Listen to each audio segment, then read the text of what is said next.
ആണവ നിലയങ്ങളെ ആക്രമിക്കുന്നത് IAEA international atomic energy ഏജൻസിയുടെ നിർദ്ദേശപ്രകാരം ഉള്ള എല്ലാ സേഫ്റ്റി മെഷേഴ്സും പാലിച്ചുകൊണ്ട് മാത്രമേ ചെയ്യാൻ പാടുള്ളൂ.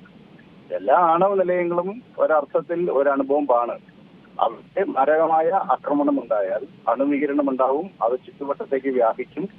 അത് മനുഷ്യർക്ക് മാത്രമല്ല, പ്രകൃതിക്കും ഭൂമിക്കും സസ്യ ജന്തുജാലങ്ങൾക്കും ഒക്കെ അപകടകരമായ പ്രതിഫലനങ്ങൾ ഉണ്ടാക്കുന്ന ഒന്നാണ്.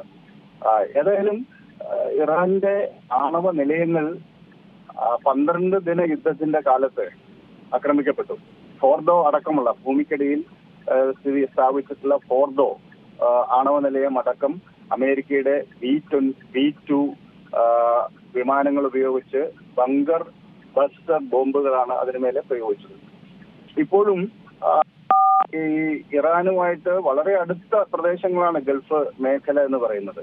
അപ്പോൾ ഇറാനിലെ ഈ പെർഷ്യൻ ഗൾഫിനോട് ചേർന്നുള്ള സ്ഥലങ്ങളിലെ ആണവ കേന്ദ്രങ്ങളിൽ ആക്രമണം ഉണ്ടാകുകയും അവിടെ അണുവികിരണം ഉണ്ടാകുകയും ചെയ്താൽ അത് ആ പ്രദേശത്തെ ആകെ ബാധിക്കുന്ന ഒരു സാഹചര്യം ഉണ്ടാവും.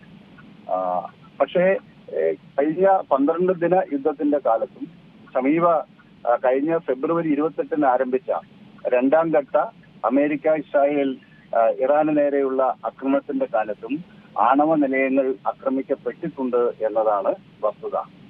അപ്പം ഇത്തരം ആക്രമണങ്ങൾ തീർച്ചയായിട്ടും ദൂരവ്യാപകമായ ഗുരുതരമായ പ്രത്യാഘാതങ്ങൾക്ക് കാരണമാകും എന്ന കാര്യത്തിൽ സംശയമില്ല. ഏറ്റവും പുതിയ വാർത്തകളും വിശേഷങ്ങളും വിരൽ തുമ്പിലറിയാൻ സീ മലയാളം ന്യൂസ് എല്ലാ ഡിജിറ്റൽ പ്ലാറ്റ്ഫോമുകളിലും ലഭ്യം.